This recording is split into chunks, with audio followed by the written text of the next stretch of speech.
एक गांव में राम और श्याम नाम के दो भाई रहते थे। राम पढ़ाई लिखाई में बहुत होशियार था। दूसरी तरफ श्याम पढ़ाई लिखाई में बिल्कुल भी होशियार नहीं था। उसका ध्यान पढ़ाई में कम और खेल कूद और बाकी चीजों में अधिक था। नंबर कम आने के कारण स्कूल में श्याम के टीचर उसे डांटते रहते थे।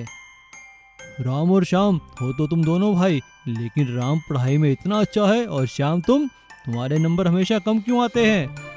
डांट पड़ने पर श्याम उदास हो जाता है। वो दोनों स्कूल से वापस घर पहुंचते हैं तो उनके पिताजी उनसे पूछते हैं, क्या बात है श्याम कुमार, इतना मुंह क्यों लटकाया है? लगता है आज फिर स्कूल में डांट पड़ी होगी। यह सुनकर श्याम कुछ नहीं बोलता और चुपचाप घर से बाहर निकल जाता है। राम अपने पिताजी को सब बताता है।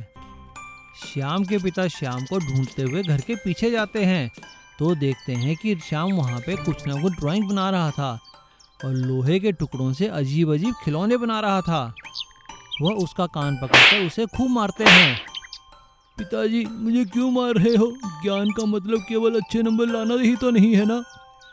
अगले दिन जब राम और श्याम के पिता दोनों को अपनी बाइक पर बिठाकर स्कूल ले जा रहे थे, तभी गांव के मुख्य चौराहे पर एक नया ट्रैफिक पुलिस वाला आया था। उसने उन लोगों की बाइक को रोका। एक बाइक पर तीन सवार, चलो बाइक साइड में लगाओ, तुम्हारा चालान होगा।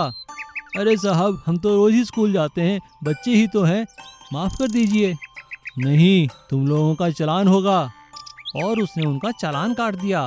अब वह पुलिस वाला सभी लोगों के चालान काटने लगा। सभी लोग उसके हाथ पैर जोड़ने लगे। अरे साहब, अब बच्चों को स्कूल भी ना छोड़ें क्या? देखो, अगर तुम्हारे अधिक बच्चे हैं तो तुम लोग बस या कार खरीद लो, लेकिन बाइक पर 2 से ज़्यादा नहीं चलेंगे। यह सुनकर सभी लोग राम और श्याम के घर के आगे इकट्ठा होकर बातचीत करते हैं। लगता है अब कार, जीप या बस खरीदनी ही पड़ेगी, वरना ऐसे तो हम चालान ही भरते रह जाएंगे। हाँ, तुम ठीक कहते हो भाई, देखते हैं, करते हैं कुछ। इतने में श्याम कहता है, पिताजी आपको कुछ करने की आवश्यकता नहीं है, आप मेरे साथ आइए। और वह उनको घर के पिछवाड़े ले जाता है। वहाँ पर सब लोग यह देखकर हैरान हो जाते हैं कि श्याम ने अपनी मेहनत से एक मिनी बस बनाई हुई थी। अरे बेवकूफ, इसका क्या करें हम? इसे धकेल कर ले जाएं क्या? नहीं पिताजी, आप अपनी बाइक लेकर आइए। पिताजी अब आप बाइक चलाइए, देखिए बस भी उसके साथ साथ चलेगी। सब लोग देखकर हैरान हो जाते हैं कि श्याम ने तो एक बाइक वाली बस का आविष्कार किया है। अगले दिन सभी बच्चे उस बस में बैठ जाते हैं। बाइक वाली बस जब गांव के चौराहे पर पहुंचती है तब पुलिस वाला उसे रोकता है। रुको रुको रुको रुको, क्या मजाक है ये? पुलिस अंकल, ये मजाक नहीं, ये बाइक वाली बस है। या किसी कानून में ये लिखा नहीं है ना कि बाइक बस को नहीं खींच सकती? पुलिस वाला चुप हो जाता है। और इस तरह से श्याम की बाइक वाली बस उन लोगों की समस्या का हल निकाल लेती है और सभी बच्चे मिलकर स्कूल जाने लगते हैं। हवाई रिक्शा। कई साल पहले एक गांव में गिरधारी नाम का एक व्यक्ति रहता था। वो रिक्शा चलाता था। उसका एक पोता था बंटी। बंटी के माता पिता बचपन में ही गुजर गए थे। बंटी को उसके दादाजी ने ही पाला था। एक दिन गिरधारी लाल अपने रिक्शा के पास जाते जाते गिर जाता है। बंटी भागकर अपने दादाजी को उठाता है। अरे दादाजी उठिए, क्या हुआ आपको? अरे कुछ नहीं बेटा, बस थोड़ी सी कमजोरी है, ठीक हो जाऊंगा। बंटी भागकर वैद्य जी को बुलाकर लाता है। वैद्य जी गिरधारी लाल का चेकअप करते हैं और उन्हें दवाई देते हैं, लेकिन वह बंटी को एक कोने में ले जाकर अकेले में बोलते हैं, देखो बंटी, मैंने अभी तुम्हारे दादाजी का इलाज कर दिया है, लेकिन बेटा मुझे लगता है शायद उन्हें कैंसर है, तुम्हें उनका ध्यान रखना होगा। बंटी के दादाजी ने बंटी से पूछा, क्या बात है बेटा बंटी, क्या कहा वैद्य जी ने?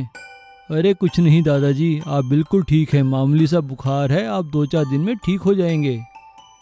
और आप रिक्शा की बिल्कुल फिक्र ना करें, मैं अब इतना बड़ा तो हो गया हूँ कि रिक्शा चला सकता हूँ।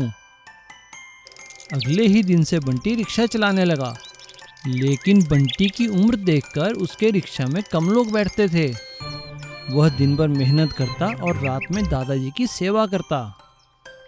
काफी दिन बीत गए लेकिन दादाजी ठीक नहीं हुए। एक दिन बंटी गर्मी के मारे परेशान होकर एक पेड़ के नीचे बैठा। तभी वहां से एक साधु गुजरे। क्या बात है बेटा, तुम परेशान क्यों हो? बंटी ने उनको अपनी दादाजी की बीमारी और अपने घर के सारे हालात बताए। यह सुनकर साधु महाराज ने बंटी से कहा, तुम बिल्कुल चिंता मत करो बेटा और हिम्मत से काम लो। मैं तुम्हें हिमालय में एक ऐसी जगह बताऊंगा जहां से तुम संजीवनी बूटी ला सको और उसे तुम अपने दादाजी को खिलाना। तुम्हारे दादाजी बिल्कुल ठीक हो जाएंगे। लेकिन महाराज, मैं हिमालय तक जाऊंगा कैसे? मेरे पास तो कोई गाड़ी भी नहीं है इस रिक्शा के अलावा। बेटा, यह रिक्शा ही तुम्हें वहां लेकर जाएगा। मैं तुम्हें एक ऐसा मंत्र दूंगा जिसे तुम रिक्शा पे बैठकर बोलोगे तो तुम्हारा रिक्शा उड़ने लगेगा और तुम जहाँ चाहो इसे ले जा सकते हो। साधु महाराज बंटी के कान में वो मंत्र बोलते हैं। बंटी रिक्शा में बैठकर वह मंत्र पढ़ता है और रिक्शा उड़ता हुआ सीधा हिमालय पर्वत पहुंचता है। अरे वाह, यह तो चमत्कार हो गया। और बंटी वहां से संजीवनी बूटी लाकर अपने दादाजी को खिलाता है। उसके दादाजी ठीक हो जाते हैं। लेकिन उनके पड़ोस में रहने वाला कमलू यह देख के उनसे जलने लगता है। अरे अरे बंटी बेटा, क्या बात है, तुम्हारा रिक्शा तो उड़ने लग गया। क्या बात है, क्या जादू मंत्र करते हो? बंटी भोलेपन में उन्हें मंत्र बता देता है और कमलू लालच में आकर अपने रिक्शा पर बैठकर वह मंत्र पढ़ता है। क्योंकि कमलू के दिल में चोर था और उसने लालचवश अपने रिक्शा को उड़ाना चाहा और उसका रिक्शा थोड़ी देर उड़कर एक गड्ढे में जा गिरा। यह देखकर सभी लोग हंसने लगे और बंटी के दादाजी ने उनसे कहा, देखो भाइयों, किसी भी विद्या का गलत उपयोग नहीं करना चाहिए। हमें जो भी ज्ञान मिले उसका हमें अच्छाई के लिए ही प्रयोग करना चाहिए। सीमापुर नेशनल हाईवे के पास बसा एक छोटा सा गांव था जहां के लोग नारियल उगाते थे। गांव के अंदर अधिक जगह नहीं होने के कारण सभी किसान हाईवे के आसपास अपने नारियल के पेड़ उगाया करते थे और हाईवे पर नारियल पानी बेचा करते थे। एक दिन एक लड़का जो पेशे से चोर था उस हाईवे से गुजर रहा था। तभी उसे तेज प्यास लगी। उसने आसपास देखा तो उसे बहुत सारे नारियल के पेड़ नजर आए। वो झट से एक नारियल के पेड़ पर चढ़ा और नारियल तोड़कर पानी पीने लगा। उसे नारियल का पानी बहुत ही अच्छा लगा। अरे वाह, यह नारियल पानी तो बहुत ही मीठा है। क्यों ना मैं नारियल चोरी करना शुरू करता हूँ और इन्हें ले जाकर शहर में बेच दिया करूँगा। अब वो चोर रोज रात को आता और नारियल तोड़कर वहाँ से ले जाकर शहर बेचता। सीमापुर के किसान परेशान होने लगे। अरे भाइयों, लगता है कोई हमारे नारियल चोरी कर रहा है। देखो, कल शाम को मेरे पेड़ पर कितने नारियल थे और सुबह आने पर एक भी नहीं है। हाँ, मुझे भी ऐसा लगता है। हमें पुलिस थाने जाकर कंप्लेंट लिखानी चाहिए। लेकिन पुलिस उनका मजाक उड़ाती है। अरे क्या बात है मुखिया, मजाक के लिए तुम्हें पुलिस ही मिली है? कोई नारियल भी चुराएगा भला? हाँ जनाब, कोई हमारे रात को नारियल चुरा कर ले जाता है। अरे नारियल चुराना कोई बच्चों का खेल है क्या? तुम तो ऐसे कह रहे हो जैसे नारियल नहीं लीची है कि खड़े खड़े तोड़ ली और चुरा ली। सभी गांव वाले मायूस होकर वहां से चले जाते हैं। तभी गांव का एक लड़का बिरजू मुखिया से कहता है, मुखिया चाचा, चोर को पकड़ने के लिए हमें ही कुछ करना पड़ेगा। क्यों ना हम कुछ ऐसा करें कि जिससे चोर लालच में आ जाए। हाँ बेटा, तुम ठीक कहते हो, लेकिन हम क्या कर सकते हैं? बिरजू मुखिया के कान में कुछ कहता है और अगले ही दिन मुखिया सभी आसपास के गांवों में घोषणा करवा देता है, सुनो सुनो सुनो, सीमापुर गांव में नारियल तोड़ने की एक प्रतियोगिता होगी जिसमें जीतने वाले को एक गोल्डन बाइक इनाम में दी जाएगी। लेकिन प्रतियोगिता की एक शर्त होगी कि रात के अंधेरे में नारियल तोड़ने पड़ेंगे। गोल्डन बाइक के लालच में चोर प्रतियोगिता में आ पहुंचता है प्रतियोगिता शुरू होती है। चोर के अलावा कोई भी अंधेरे में नारियल तोड़ नहीं पाता। मुखिया समझ जाता है कि यही चोर है। सभी गांव वाले उसे पकड़कर उसकी पिटाई करते हैं। मार खाने के बाद चोर अपना अपराध कबूल कर लेता है और इस तरह गोल्डन बाइक के लालच में गांव का चोर पकड़ा जाता है और गांव वालों के नारियल बच जाते हैं। मुखिया और गांव वाले खुश होकर गोल्डन बाइक को इनाम में दे देते हैं। रामपुर नाम के गांव में एक सोमपाल नाम का आदमी रहता था। उसके पास एक ट्रक था। वह उस ट्रक को चलाकर ही अपना गुजारा करता था, लेकिन समय के साथ साथ उसका ट्रक पुराना हो चला था। एक दिन जब वह सामान लेकर देर से एक दुकान में पहुंचा तो उस दुकानदार ने कहा, अरे भाई सोमपाल, तुम्हारा ट्रक तो आए दिन खराब ही रहता है, अब तुम हमारा माल मत लाया करो। अरे नहीं सेठ जी, ये तो आज खराब हो गया, मैं आगे से ऐसा नहीं करूँगा, समय पर आपका माल पहुँचाऊँगा, आप मेरा ऑर्डर कैंसिल ना करें। लेकिन अधिकतर उसका ट्रक खराब रहने के कारण अब अधिक गोदाम मालिक और दुकानदार उससे काम नहीं करवाते थे।